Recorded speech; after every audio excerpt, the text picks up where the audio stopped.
नमस्कार साथियों, एक नए वीडियो में आपका स्वागत है। जो हम सीरीज चला रहे थे economy economy environment and ecology का, उसका जो यह वीडियो है उसमें आज जो हम चर्चा करने वाले हैं वह चर्चा करने वाले हैं जैव भू रासायनिक चक्र का,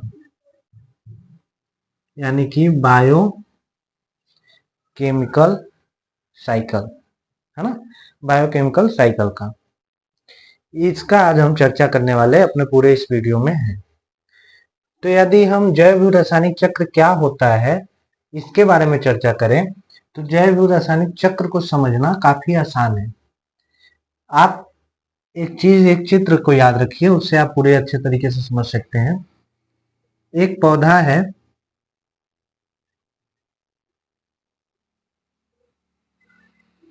कोई भी क्या है, एक पौधा है, और यह पौधा जो है वो कहीं ना कहीं मिट्टी के अंदर ही रहा होगा। तो एक पौधा है जो कि मिट्टी के अंदर है, यानी कि ये क्या है, आपकी मृदा है। और मृदा में कई चीजें पाई जाती हैं। मृदा में क्या क्या पाया जाता है? नाइट्रोजन पाया जाता है, फास्फोरस पाया जाता है, नाइट्रोजन पाया जाता है, फास्फोरस, मैग्नीशियम पाया जाता है आदि कई प्रकार के खनिज तत्व पाए जाते हैं। अब ये जो खनिज तत्व है यह पाए तो जा रहे हैं मृदा के अंदर, और मृदा के बाद ये कहाँ पाए जा रहे हैं? ये खनिज तत्व पाए जा रहे हैं पेड़ पौधों के अंदर। लेकिन मृदा के अंदर, ये पेड़ पौधों के अंदर ये खनिज तत्व पहुंचे तो सही, ठीक है, कोई बात नहीं। लेकिन इसके बाद जब इसको कोई आके खाता है, इसको कौन खाता है? आके पेड़ पौधों को कौन खाता है? कौन सा उपभोक्ता खाता है ना। उपभोक्ता किस श्रेणी का उपभोक्ता पेड़ पौधों को खाता है? प्राथमिक श्रेणी का। तो जब कोई प्राथमिक उपभोक्ता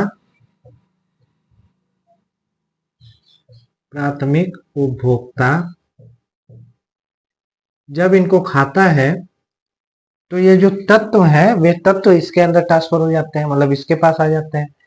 फिर क्या होते हैं? फिर यह तत्व आगे जाता है, इसको कोई और खाता है। इसको कौन खाता है? इसको खाता है द्वितीयक श्रेणी का उपभोक्ता, यानी कि द्वितीयक उपभोक्ता। और द्वितीयक उपभोक्ता जब इसको खाता है तो यह भी अभी इसके अंदर तो आया, ठीक है, इसके अंदर तो आ गया, लेकिन इसके अंदर से फिर कहाँ चला जाता है? प्राथमिक से द्वितीयक में आया। फिर द्वितीयक को खा लेता है तृतीयक उपभोक्ता। तृतीयक उपभोक्ता, देखिए अभी ये कितना आसानी से यह ट्रांसफर हो रहा है, दिख रहा है आपको। पहले पेड़ पौधों में था, यानी कि उत्पादक में था। पेड़ पौधे कहे, ऐसी को हम उत्पादक भी करते हैं ना। तो पहले तो उत्पादक में था, और ये जो खनिज तत्व थे, और ये उत्पादक के बाद प्राथमिक उपभोक्ता में गया, फिर द्वितीयक उपभोक्ता में गया, फिर तृतीयक उपभोक्ता में गया, और फिर यह तृतीयक उपभोक्ता को समाप्त करने का काम करता है कौन? अपघटक। तो अपघटक ने इसको खा के खत्म किया, और अपघटक जब समाप्त होता है तो वह कहाँ मिल जाता है? मिट्टी में मिल जाता है। तो यही जो खनिज तत्व थे जो मिट्टी से निकले थे वो फिर आगे कहाँ मिल जाए? मृदा के पास मिल जाए। और फिर मृदा जो है वह फिर कहाँ पहुंचा देती है? उत्पादक के पास। तो यानी कि ये क्या बन जा रहा है? एक सर्किल बन जा रहा है। तो फिर ये उत्पादक के पास, फिर प्राथमिक उपभोक्ता के पास, फिर द्वितीयक, फिर तृतीयक, फिर अपघटक, फिर मृदा, फिर, यानी कि ये क्या बन जा रही है? सर्कल बन जा रही है। सर्कल मतलब साइकिल, इसे को साइकिल या चक्र कहते हैं। चक्र मतलब जहां से शुरू किए थे उसी पे फिर आके आप समाप्त हो सको। तो ये वही हो रहा है ना, जहां से आपने शुरू किया वही से आप आके क्या हो रहे हैं? समाप्त हो जा रहे हैं। तो इसी को हम कहते हैं क्या? जैव भू रासायनिक चक्र। इसका नाम क्या हुआ?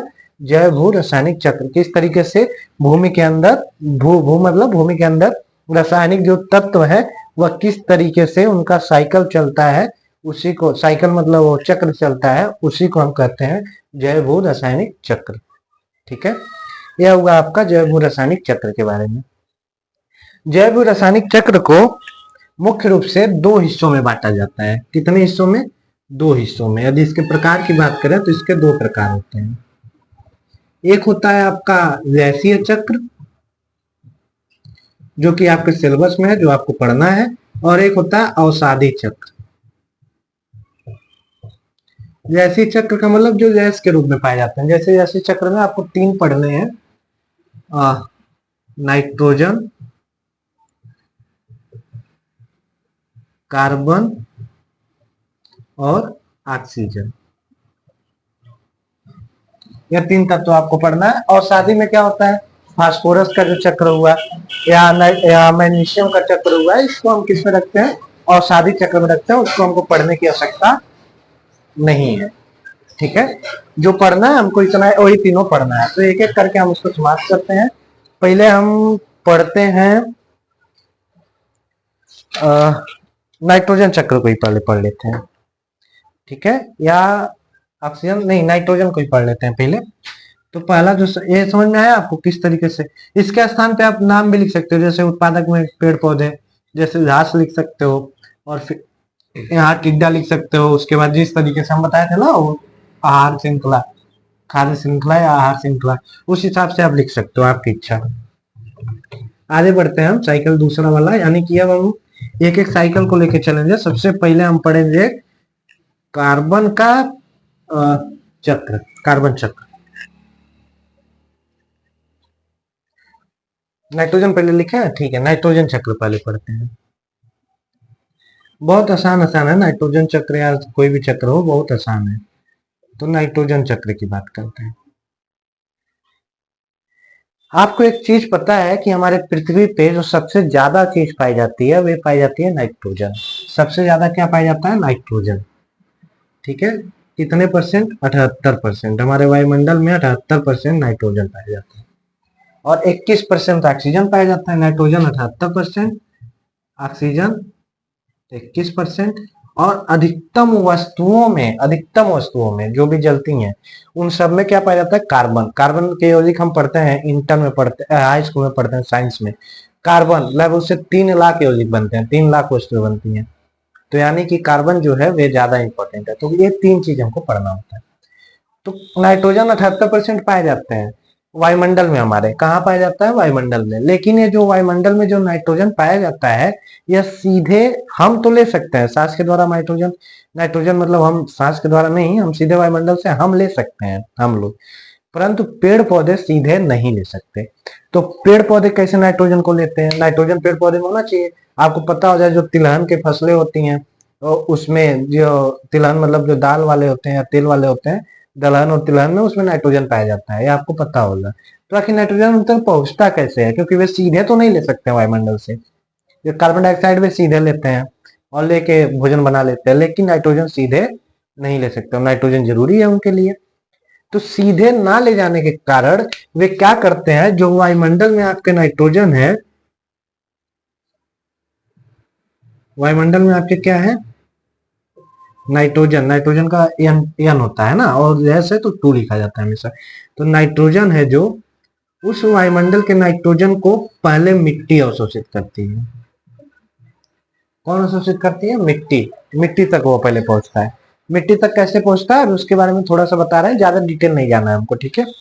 तो सबसे पहले क्या होता है, अभी पौधों तक नहीं पहुंच रही है। वायुमंडल का जो N2 था, वे किसके पास आया, मिट्टी के पास आया। अब ये जो मिट्टी का काम क्या है, अब ये मिट्टी इनको फिर कहाँ पहुंचाती है, पौधों तक। तो इस प्रकार से कहाँ आया, पौधे पे आया। पहले वायुमंडल से मिट्टी पे आया, मिट्टी पे नाइट्रोजन कहाँ पे मिला, किसको मिला, पौधों को मिला। और फिर ये पौधे जो हैं, ये पौधे अभी आप पढ़े हैं ना, पौधों से जो भी पौधों को मिलेगा, वे कौन खाएगा फिर। तो आप कह सकते हो पोषक स्तर। पोषक स्तर मतलब वही प्राथमिक द्वितीयक तृतीयक। तो हम सीधे लिख देते हैं उपभोक्ता। आप सर्कल पूरा बनाइएगा, जब आप सर्कल बनाइएगा तो प्राथमिक द्वितीयक तृतीयक अवघटक, मतलब प्राथमिक द्वितीयक तृतीयक, ये 3 ठो लिखिएगा, तो थोड़ा बड़ा सर्कल बनेगा, अच्छा लगेगा एग्जाम में ना। उपभोक्ता खाएंगे इसको। जब भी पौधों में जो कुछ भी रहेगा, लास्ट में उपभोक्ता के पास ही आएगा। और उपभोक्ता को समाप्त, यानी कि तृतीय को उपभोक्ता कौन समाप्त करेगा, अपघटक। अपघटक समाप्त करेंगे। और अपघटक जब समाप्त करेंगे, तो जो गैस है, वे गैस फिर बाहर निकालेंगे, यानी कि नाइट्रोजन को फिर क्या करेंगे, वायुमंडल में छोड़ देंगे। तो एक सर्कल का क्या हो गया, एक सर्कल का निर्माण हो गया, इसी सर्कल को हम कहते हैं नाइट्रोजन चक्र। वायुमंडल में नाइट्रोजन था, वह नाइट्रोजन मिट्टी को मिला, मिट्टी का नाइट्रोजन पौधों को मिला, पौधों का उपभोक्ता को मिला, उपभोक्ता को फिर उपभोक्ता मतलब प्राथमिक द्वितीय तृतीयक उपभोक्ता को मिला, तृतीयक उपभोक्ता को अवघटक ने खाया और फिर वह गैस के फॉर्म में वायुमंडल तक पहुंच गया। तो एक सर्कल का निर्माण हुआ, साइकिल का निर्माण हुआ, इसी को हम कहते हैं नाइट्रोजन चक्र। तो नाइट्रोजन चक्र भी आपका समाप्त हो गया। इसमें कोई दिक्कत आई क्या आपको? कोई दिक्कत नहीं आएगी, बहुत ही आसान है ना। नाइट्रोजन चक्र भी समाप्त हो गया। हाँ, ये जो कैसे मिट्टी में वायुमंडल से नाइट्रोजन को मिट्टी में कैसे बदलती है, तो 3 कारण इसके होते हैं, वायुमंडल से मिट्टी तक कैसे पहुंचती है। इसके जो 3 कारण होते हैं, समझ लीजिए, अपने भाषा में लिख लीजिएगा। पहले तो आकाशीय बिजली होती है, जो बिजली चमकती है, वह बिजली जो है वह अभिक्रिया करती है नाइट्रोजन से, वायुमंडल में उपस्थित नाइट्रोजन से अभिक्रिया करती है, जिसके कारण मिट्टी तक पहुंचता है। कैसे अभिक्रिया करती है बहुत काफी डिटेल है, उसको नहीं पढ़ना है हमको। तो आकाशीय बिजली पहला कारण है।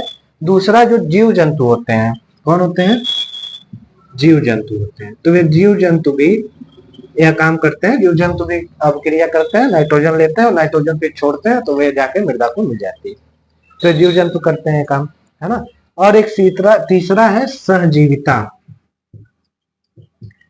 सहजीविता का मतलब है कि दो लोग आपस में मिलके जी रहे हो, जैसे एक पौधे के ऊपर पौधा निकल जाए, वो सहजीविता होती है। तो सहजीविता के कारण भी यह वायुमंडल से मिट्टी तक पहुंच जाता है नाइट्रोजन, है ना। तो ये 3 कारण इसके हैं पहुंचने का, और बाकी प्रोसेस तो कोई दिक्कत ही नहीं है। मिट्टी से फिर पौधे को मिल जाता है, पौधे से उपभोक्ता को, उपभोक्ता को अवघटक से, और अवघटक से वायुमंडल को। तो ये नाइट्रोजन चक्र आपका यहाँ पे समाप्त होता है।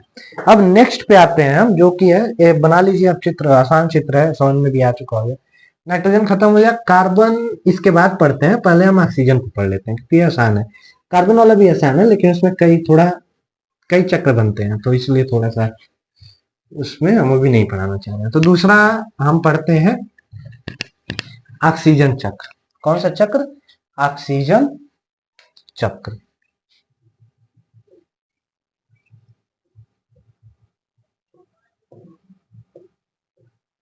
ऑक्सीजन चक्र यानी कि O2, ऑक्सीजन को किसे, O मतलब ऑक्सीजन, O2 मतलब ऑक्सीजन, ठीक है। गैस होता है तो 2 लिखा जाता है, तो O2 हो गया। क्या होता है ऑक्सीजन चक्र में?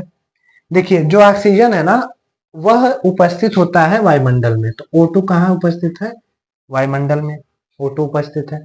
O2 वायुमंडल में उपस्थित है, कोई दिक्कत ही नहीं है। अब क्या करते हैं, अब जो हम श्वसन लेते हैं, जीव जंतु क्या करते हैं, पौधों तक पहुंचाना है ऑक्सीजन को, या फिर से ऑक्सीजन को वायुमंडल में पहुंचा देना। वायुमंडल का है ऑक्सीजन ना, तो उसी को फिर वापस कर देना है। तो O2 जो है, O2 हम लेते हैं, ऑक्सीजन हम क्या करते हैं, लेते हैं, ग्रहण करते हैं। अब हम जब ऑक्सीजन को ग्रहण करते हैं, यानी कि किस रूप में ग्रहण करते हैं? श्वसन के रूप में। तो हमने जब श्वसन के रूप में किसने ग्रहण किया? जीव जंतुओं ने। और शायद आपको पता हो, केवल जीव जंतु ही नहीं श्वसन के रूप में इसको ग्रहण करते हैं, बल्कि केवल जीव जंतु श्वसन के रूप में नहीं ग्रहण करते हैं, बल्कि इसको ग्रहण पेड़ पौधे भी करते हैं। आप सुनते होंगे कि रात के टाइम पेड़ के नीचे, नीम के पेड़ के नीचे नहीं सोना चाहिए, या मतलब पेड़ के नीचे नहीं सोना चाहिए। इसका कारण क्या है? क्योंकि वह भी क्या करते हैं, उस समय कार्बन डाइऑक्साइड छोड़ रहे होते हैं, ऑक्सीजन ग्रहण कर रहे होते हैं। तो कार्बन डाइऑक्साइड ज्यादा होने से आपको दिक्कतें ना हो, इसलिए कहा जाता है कि पेड़ के नीचे रात को नहीं सोना चाहिए। रात में जब वो भोजन बनाते हैं तब तो ऑक्सीजन छोड़ते हैं, लेकिन रात में वह भी ऑक्सीजन लेते हैं, ग्रहण करते हैं।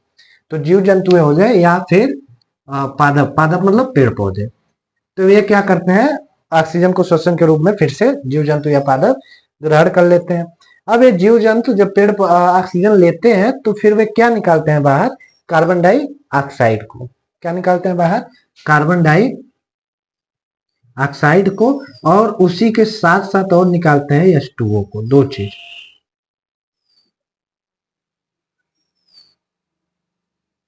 वह H2O, यह 2 चीज वे निकाल दिए। तो O2 वायुमंडल में था, श्वसन किया गया जीव जंतुओं द्वारा, और उसके बाद क्या निकाला गया? कार्बन डाइऑक्साइड और H2O। कार्बन डाइऑक्साइड किसके लिए जरूरी है? हम लोग के लिए जरूरी है? नहीं। हम लोग के लिए क्या कार्बन डाइऑक्साइड जरूरी है? हम लोग के लिए कार्बन डाइऑक्साइड अगर ज्यादा हो जाए तो पता चलेगा आदमी खत्म। है ना। तो कार्बन डाइऑक्साइड हमारे लिए तो नहीं जरूरी है, कार्बन डाइऑक्साइड जरूरी है पेड़ पौधों के लिए, पेड़ पौधों के भोजन बनाने के लिए। तो यानी कि यहां से क्रिया कौन सी होती है, प्रकाश संश्लेषण की।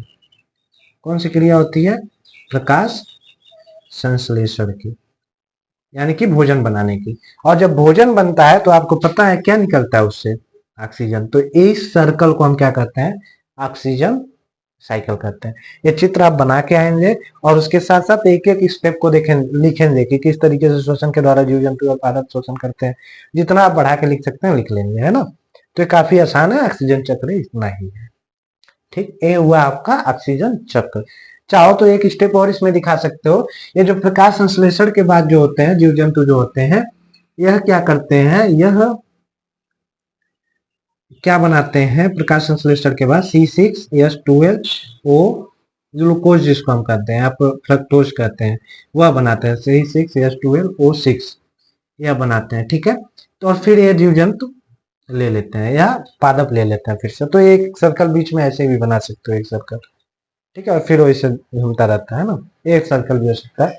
आप एक बड़ा वाला केवल बनाइए, छोटा वाला नहीं बनाएंगे तो भी चलेगा। ठीक, तो यह पूरी प्रक्रिया जो है इसी को हम कहते हैं ऑक्सीजन साइकिल, क्योंकि ऑक्सीजन ही यहाँ से चला है वायुमंडल से और फिर आके लास्ट में ऑक्सीजन तक ही हम पहुंचे हैं, और फिर यहाँ से फिर ऑक्सीजन तो ऐसे चलता रहेगा। तो ये साइकिल हमेशा चलता रहेगा, तो इसी को हम कहते हैं ऑक्सीजन साइकिल।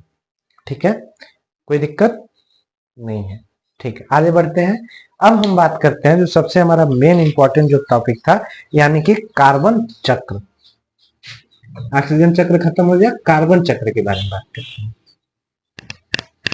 कार्बन चक्र को समझना इसलिए हमने इसको छोड़ रखा है कार्बन चक्र को, क्योंकि थोड़ा सा कार्बन चक्र जटिल है। जटिल ऐसा नहीं है समझ में नहीं आया, जटिल इसलिए हम कह रहे हैं क्योंकि कार्बन चक्र में कई चीजें हो सकती हैं। तो कार्बन चक्र की हम बात करते हैं, तो वायुमंडल में कार्बन डाइऑक्साइड भी है ना। कार्बन चक्र मतलब कार्बन डाइऑक्साइड को ही लेके हम चलते हैं स्पेशली। तो ऑक्सीजन क्या है, कार्बन डाइऑक्साइड वायुमंडल में है। वायुमंडल के साथ साथ वायुमंडली कार्बन डाइऑक्साइड, ऐसे लिख दीजिए, वायुमंडली कार्बन डाइऑक्साइड है। इसके साथ साथ जो जल में भी कार्बन डाइऑक्साइड जुड़े होते हैं, मतलब जो आपका सागर महासागर ये सब जो भी है, उसमें भी कार्बन डाइऑक्साइड CO2 जुड़ा रहता है। अब ये जो कार्बन डाइऑक्साइड होते हैं ना, इनको एक मिनट, इसको बीच में लिखते हैं हम, ठीक है, क्योंकि हमको इसमें बहुत कुछ बताना है।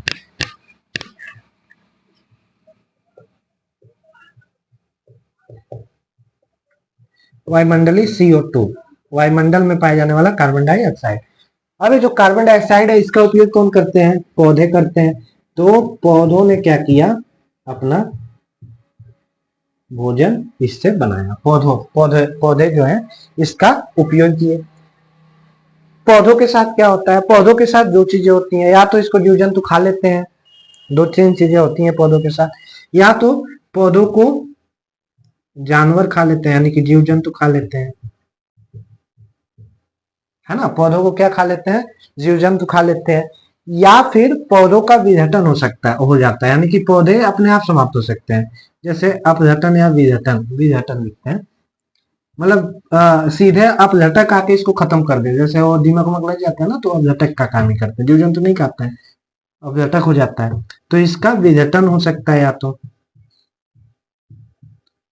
दो चीजें हो सकती हैं, या तो जीव जंतु खाएंगे या तो विघटन हो जाए, या दो चीज पौधों के साथ हो सकती है ना। या फिर पौधे दब जाते हैं। आप जीवाश्म ईंधन के बारे में जानते हैं, पेट्रोल कोयला ये सभी कहाँ से आके निकलता है। जो करोड़ों वर्ष पहले पेड़ पौधे दबे हुए थे, वही बाद में क्या बनते हैं, कोयला बन जाते हैं, पेट्रोल बन जाते हैं ना। तो या तो एक स्थिति ये भी हो सकती है कि इसका क्या बन जाए, जीवाश्म ईंधन बन जाए।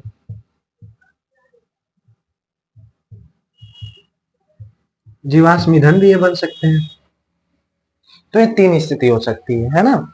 या तो जीवाश्म ईंधन बनेंगे, या तो पौधे जीव जंतु बनेंगे, ये सभी स्थितियां इसकी होती हैं। या जीव जंतु खाएंगे पौधों को। अब देखिए, अब एक एक स्टेप को आप समझते जाइए, ठीक है, एक एक स्टेप को हमको क्या करना है, समझते जाना है। तो यदि हम पहली बात करें, एक वायुमंडल पौधों तक किस रूप में पहुंच रहा है, किस कारण पहुंच रहा है, प्रकाश संश्लेषण के कारण। किसके कारण, प्रकाश संश्लेषण के कारण। तो पहले वायुमंडलीय CO2 था, वह प्रकाश संश्लेषण के कारण किसको मिला? पौधों को मिला। तो यहां तक तो सर्कल समझ में आ रहा है। अब एक एक सर्कल को हम समझेंगे। यदि पौधे जीवाश्म ईंधन बन जाए, क्या बने? जीवाश्म ईंधन। पौधे सीधे दब जाए और जीवाश्म ईंधन बन जाए, तो एक साइकिल अब देखिए कैसे चला है, बाकी सबको भूल जाइए। पौधे क्या बन जा रहे हैं? जीवाश्म ईंधन। ठीक है, अब ये जीवाश्म ईंधन को हम क्या करते हैं? फिर से जीवाश्म ईंधन को जलाया जाता है। जलाने को हम कहते हैं साइंस की भाषा में दहन। जीवाश्म ईंधन का हम क्या कर रहे हैं? दहन कर रहे हैं। और जब दहन करेंगे तो फिर से क्या निकलता है? Carbon dioxide. आपको पता ही होगा, जब किसी चीज को जलाते हैं तो क्या निकलता है?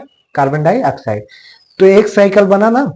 पहले वायुमंडलीय CO2 था, प्रकाश संश्लेषण हुआ, पौधों प्रकाश संश्लेषण के लिए पौधों ने CO2 का उपयोग किया खाना बनाने के लिए प्रकाश संश्लेषण की क्रिया द्वारा। फिर पौधे दब गए जिससे जीवाश्म ईंधन बना, और जीवाश्म ईंधन को जब जलाया जाता है, जैसे कोयला को जलाया जाए, पेट्रोल को जलाया जाए, तो कार्बन डाइऑक्साइड बन के फिर से कार्बन का हो गया वायुमंडल में। तो एक साइकिल ये हुआ।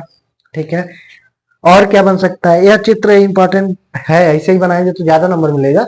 नहीं बनाने आता है तो कोई एक इसमें से उठा लीजिएगा, जैसे एक यही सर्कल उठा लीजिएगा। ठीक है, इससे भी आपको समझ में आएगा। CO2 का केवल एक ही बना लीजिएगा, है ना? नहीं आता है तब पूरा बनाएंगे तो बहुत अच्छी बात है। आ जाइए। अब ये पौधों को कौन खा रहा है? जीव जंतु खा रहे हैं। जीव जंतु खा रहे हैं तो जीव जंतु भी क्या करेंगे? जीव जंतु अब श्वसन करेंगे। और जीव जंतु जब श्वसन करते हैं तो आपको एक चीज पता है कि जीव जंतु श्वसन करते हैं तो क्या छोड़ते हैं? Carbon dioxide.